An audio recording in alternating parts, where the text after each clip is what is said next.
Excellency Mr. Mohammed Sheikh Al Ghazwani, President of the Islamic Republic of Mauritania, current Chairman of the African Union, Excellency Honorable Prime Minister Abiy Ahmed, Prime Minister of the Republic of Ethiopia, Excellencies, Heads of State and Government and Heads of Delegation, Excellency Mr. Mahmoud Abbas, President of the State of Palestine, my friend, dear that is the Prime Minister of Barbados, Excellency Mr. Antonio Guterres, the Secretary General of the United Nations, Honorable Ministers, Dr. Nkosazana Dlamini Zuma, former Chairperson of the African Union Commission, Madam Deputy Chairperson, Commissioners, Secretaries General, Executive Secretaries of the Regional Economic Communities and Regional Mechanisms, Chief Executives of the Specialized Institutions of the African Union, Heads of Diplomatic Mission, invited guests, ladies and gentlemen. It is with both a great honor and a great pleasure that I'm addressing myself to you for the last time in my capacity as the chairperson of the African Union Commission.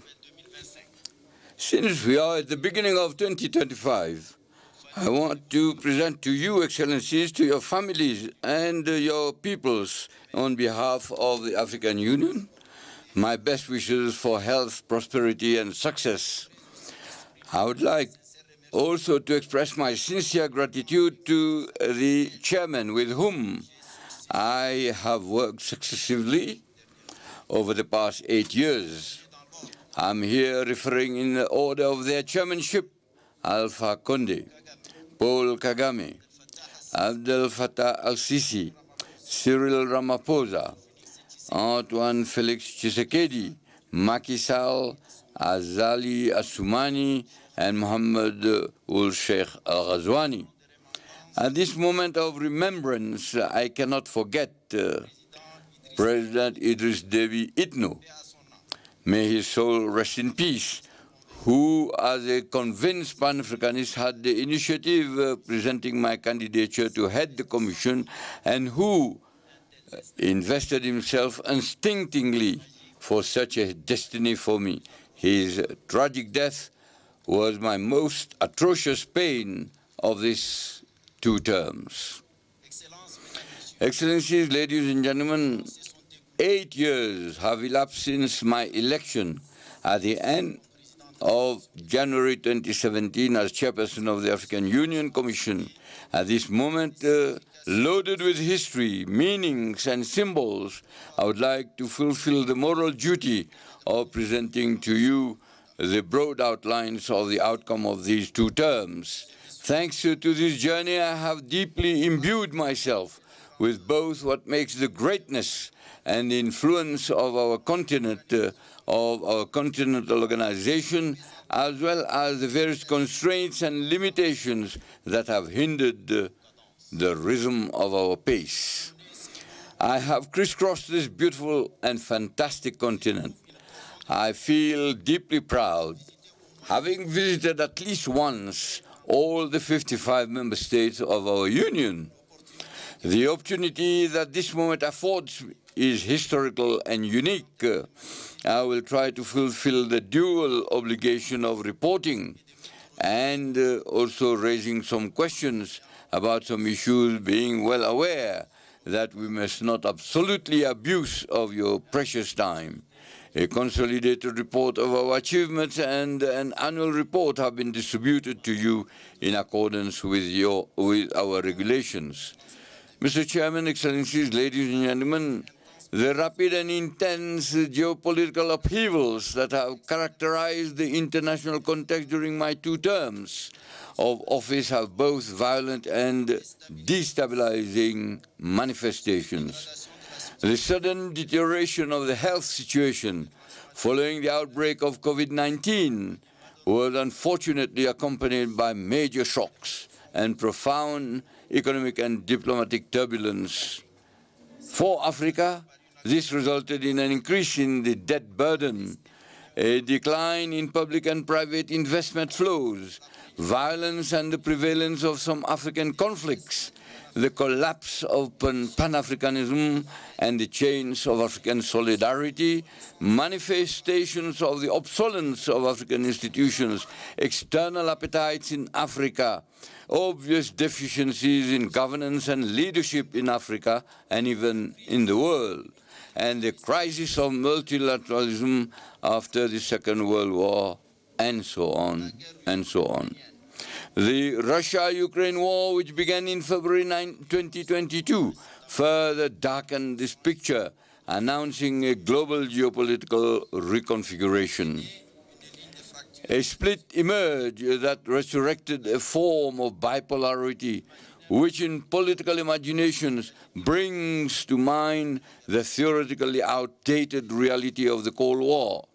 Deep uncertainties about the sustainability of peace and international cooperation have poisoned the minds, darkened the conscience, and reinforced the pessimism, selfishness, and mercantile pragmatism. The consequences of this war deeply affected Africa, which imported most of its cereal consumption and agricultural inputs from these two countries, that is Russia and Ukraine. The specter of food and health insecurity hung over many of our countries, many of which continue to suffer from their structural fragilities.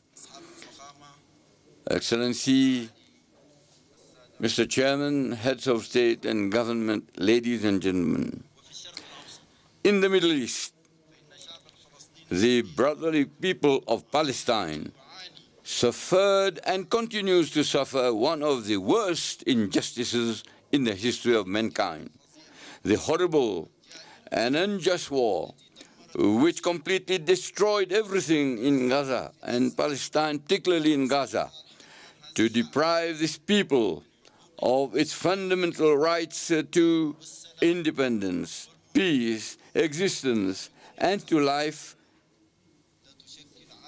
in an indescribable shame for the whole of mankind.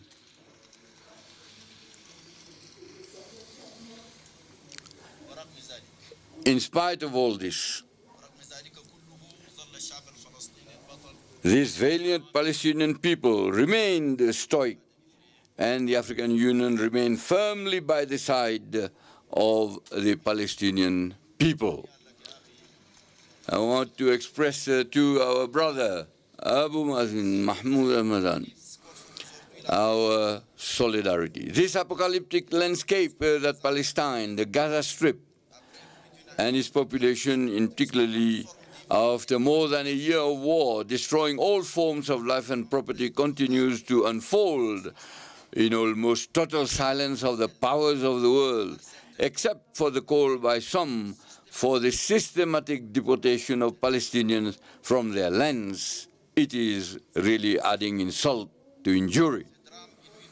This unprecedented tragedy weighs heavily despite the ceasefire and the release of hostages and prisoners facilitated by Qatar, Egypt, and the USA on the universal conscience and deeply questions our humanity. The stronghold of increased, stifling, dehumanized globalization does not leave Africa outside the hegemonic struggles that are taking place far from its land. On the contrary, the continent is suffering from the excesses and fragmentations reflected in proximity conflicts, barely veiled support from external powers from the warring parties on the continent, the expansion of terrorism and violent extremism, the continuation of a devastating war in the Sudan, in Eastern Democratic Republic of the Congo, the divisions of Libya, whose reconciliation charter was signed and adopted yesterday, and I would like to congratulate you, President Sassou Nguesso. Tensions of all kinds in the Sahel, in the Lake Chad Basin, in the Gulf of Guinea, in Mozambique, in the Horn of Africa and the Great Lakes region are another part of the unsmoldering string of African crises.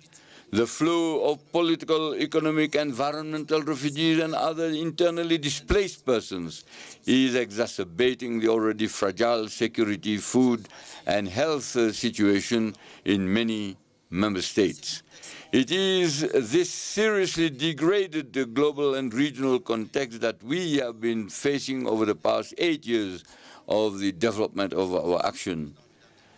Excellency, Mr. Chairman, Excellencies, Heads of State and Government, ladies and gentlemen, the institutional reform of our Union, which began in 2017, aimed at establishing the optimal condition to guarantee the efficient pursuit of the programs included in our strategic doctrinal guiding compass Agenda 2063 for the purpose of better resistance to the challenges that were identified.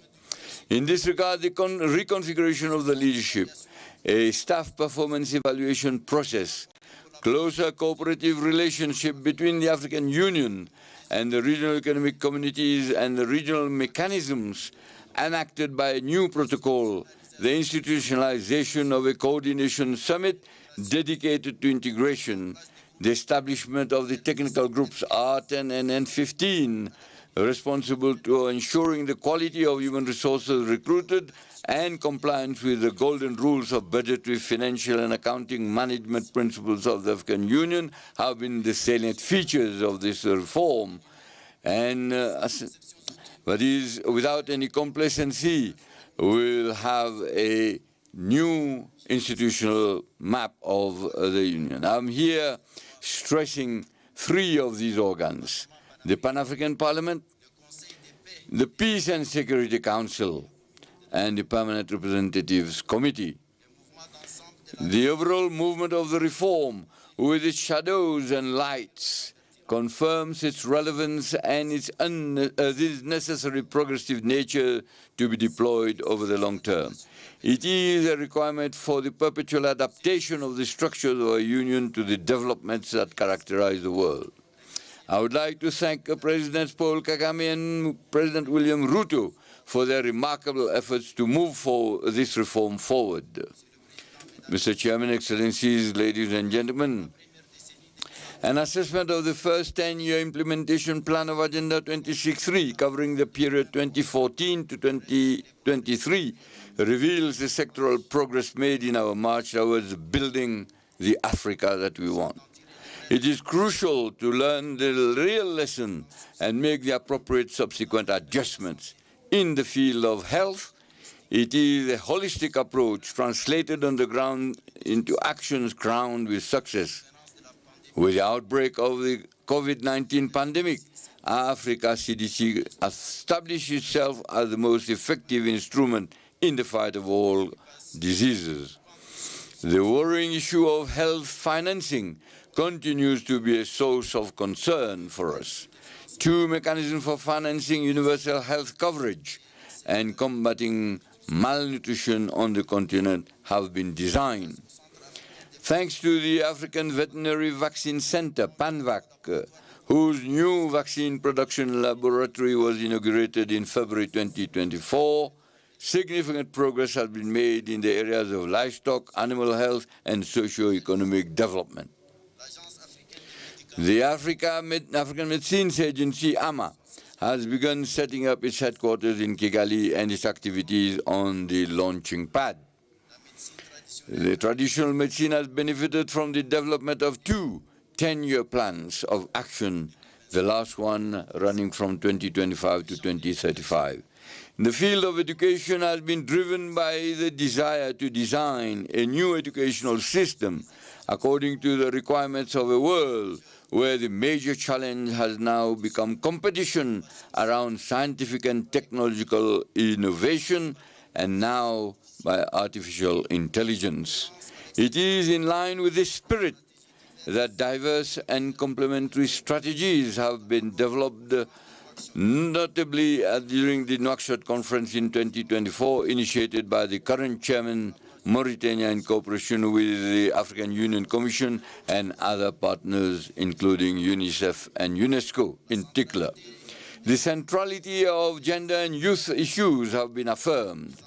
The Special Envoys for Women and Youth have established themselves well in the institutional universe of the leadership of the organization. Throughout the 8 years of these 2 terms, many other crucial areas engaged the attention they deserved due to their importance for the socio-economic development of Africa. Whether it is our vision on mining issues, the comprehensive agriculture program and the blue economy, the development of infrastructure and energy, climate change with adaptation and climate resilience of the continent, regional integration through the implementation of the African Continental Free Trade Area, the effective operationalization of the Peace Fund, which has exceeded the set target of $400 million, the treatment of humanitarian crisis of which Africa is the epicenter, with the establishment of the African Humanitarian Agency, the strengthening of the visibility of the African Union through our partnership with the United Nations, all have been at the center of our collective endeavor. I would like to seize this opportunity to pay special tribute to a major architect of this partnership. I'm here referring to Antonio Guterres, a great friend of Africa. Thank you, Antonio. The membership of the African Union, the G20, and the BRICS, of which several African countries are members, have crowned this visibility. On all these issues, the specialized structure of the African Union and the member states have carried out in-depth discussions and outlined clear prospects for some and given concrete form to many others. Mr. Chairman, Excellencies, ladies and gentlemen, a few months ago I sent to Your Excellencies a letter relating to some urgent issues at the heart of the future of our Union and its capacity to attain as best as possible our objectives. I'm here thinking first of the Peace and Security Council, which I mentioned earlier on, and its role should be carried out on the basis of texts that govern its function, its operation, from which it draws the strength and legitimacy to design, supervise the pressing issues of our collective security and impose, if necessary, the required sanctions. It is very regrettable that its decisions are sometimes contrary to our own principles, and when they are not, often remain dead letters. The decision of this central continental organ cannot be considered in a casual manner, nor by bias the concept and practice of these regional economic communities in the name of the hackneyed principle of subsidiarity interpreted in a self-interest and partisan manner. The mentioning of the PSC brings forth the issue of unconstitutional changes of government. In this regard, I mention in the said letter that we have only 2 options henceforth. Either abandon the principles that currently govern this issue or apply them seriously, notwithstanding the fact that we can revise them, adapt them to the new realities. I think for our own credibility, we should continue to establish these principles like a litany while trampling on them and accepting their flagrant and constant violation. There is nothing that eats more into our credibility than such an attitude, which has recently led to a real distrust in the rules and principles and weakened integration in part of the continent. I'm here mentioning the persistent and paralyzing slump of our unbearable division in terms of representation in relation to our so-called strategic partnerships. I drew attention, and I draw again attention here, to choose one of the 2 options that are presented to us and which I presented in clear terms in my letter. I had also mentioned the recurring issue of the financing of our organization, which paradoxically contrasts with the continuing trends of multiplication of organs without any concern for how to finance them. An independent organization and guardian of our freedom and sovereignty cannot be built with the finances and resources by others. I had also raised the depriving reduction of the initiatives of the chairperson of the African Union Commission and called for its harmonization with the legal and customary obligations that are now imposed on him. In short, the sense of my correspondence is very simple and maybe brutal. It is the question of placing our organization worthily or not before a terrible combination of factors of complexity. These are all the problems that you are facing today that I wanted to raise very modestly in my letter. Are we finally going to open our eyes to the fate of our organization, or are we continue to let it lament and moan?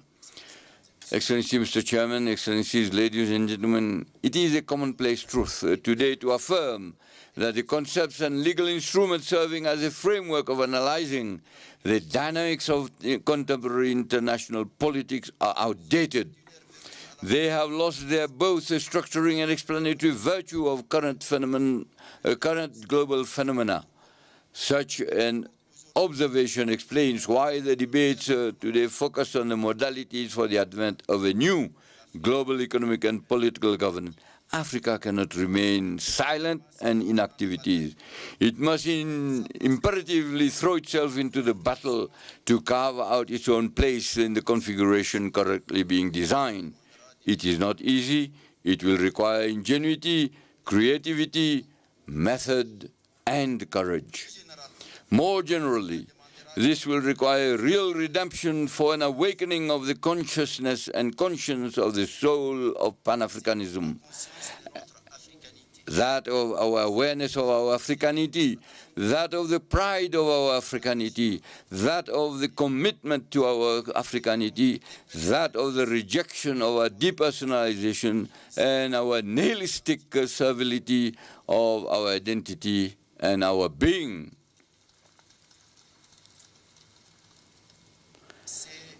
This is what African youth are calling for us to do. They are the majority in all our states and are becoming increasingly demanding. Their voices are resonating louder and louder thanks to the new forms of communication that amplify all expressions. African youth are constantly challenging us and putting us on trial for being out of step with their aspirations, which are that of an Africa that is open to itself, united, sovereign in its policies and choices, standing and interdependent. This solidarity has always been our lifeline in the fight against colonialism and apartheid and the completion of our independence. We have just paid tribute to the memory of a great combatant, Sam Nujoma. This should bring something and click something in our minds. Our solidarity should galvanize our consciences, our wills and our intelligence to lead us to a more promising common destiny. There are no other new path for our future than to listen and to give substance to the aspirations of our youth, our fellow citizens and our diaspora. Mr. Chairman, Excellencies, ladies and gentlemen, I am leaving my office definitively in a few days. I confess that I feel overwhelmed by a sweet feeling of freedom that allows me to say a few words from the bottom of my heart.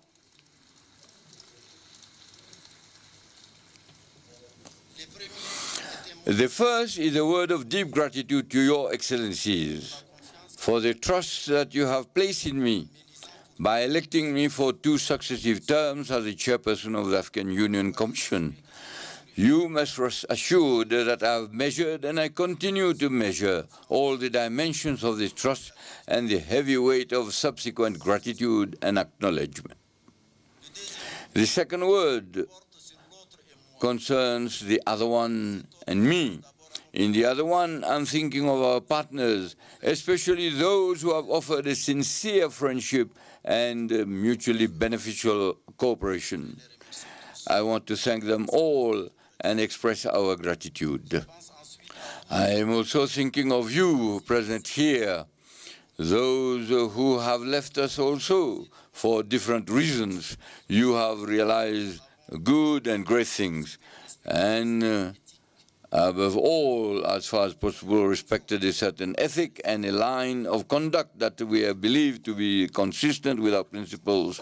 Please accept my full gratitude. The members of the African Union Commission are the men and women that have worked very often in the shadows with diligence, dedication, discipline, and talent. I would like to pay tribute to them, the tribute that they deserve. The third word relates to my own limitations. I wanted so much to do quickly and better during the 2 terms that you entrusted to me. I know that I have not done everything. Perhaps I underestimated the burden of the task and the weight of the constraints. I know that I may have made mistakes. I should not say perhaps, but I should say certainly I've made mistakes. Maybe here and there I have weakened and made mistakes and missed opportunities to do better. I would like to apologize and ask forgiveness if my shortcomings have caused any individual or collective harm.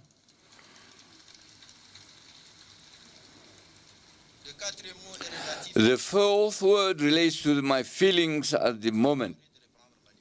I am happy to regain my freedom, but I know that we'll also have the nostalgia of the places, the women and men whom I have known, for the Ethiopian people, with their age-old civilization.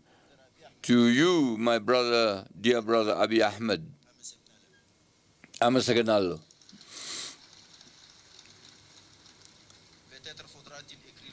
Maybe we'll have time to write the history of all this tangle of feelings and sensations. Finally, my fifth word is that of my oath to continue to think of Africa, to serve Africa, to dream for its youth for whom we have not done enough and for whom we must do a lot, because after all, it is they who count today and more so tomorrow.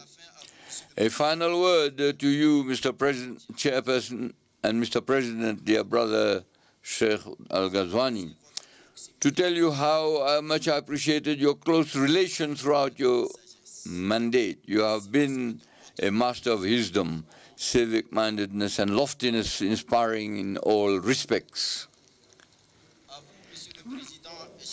To you, Mr. President, and dear brother João Lourenço, and I would like to stress that the quiet strength that you symbolize reassures me about a chairmanship of seriousness and substance. May you both in particular, and all of us, have an active thought for the great prisoner of the Sahel, President Mohamed Bazoum, whose interminable detention is not justified. He must be released unconditionally. I wish full success to our summit. I wish full success to our next leadership. I thank you.